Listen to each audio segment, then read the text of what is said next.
绿色和平检验3个政党总统的参选人气候的政策，其中2030年推动再生能源的比例，3个参选人制定的比例，拢比国际能源总署 IEA 提出的6项目标搁较少哦。为着促成对话，国际气候发展智库嘛要邀请总统的参选人，伫10月2日来进行电视的气候辩论会。 蔡政府提出2050年净零排放的政策，未来责任的人会安怎达成减碳的目标？2030年要推动偌济再生能源发电比例。针对这寡问题，绿色和平甲各党派竞选办公室联络，民进党参选人赖清德目前是以30%做目标，国民党侯友宜27%，民众党寡问题有画出40%，后来佫讲要修正，也要公布。目前这3位 候选人他在气候政策上都是不及格的，都是有待加强的。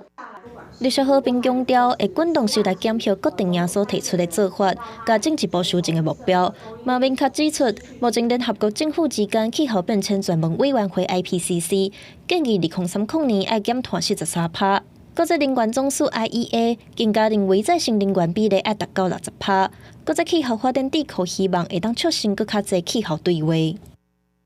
21号的下午2点到4点，3位候选人会到现场去做实际的与会，然后实际的对话。那当然，相关的转播细节我们还在做进一步的安排。 这场会当讲是台湾第1场总统参选人电视气候辩论会，会伫10月2日举办，希望透过这个平台，互参选人向民众说明气候甲能源政策的规划，也有安怎带领台湾走向净零的目标。记者综合报道。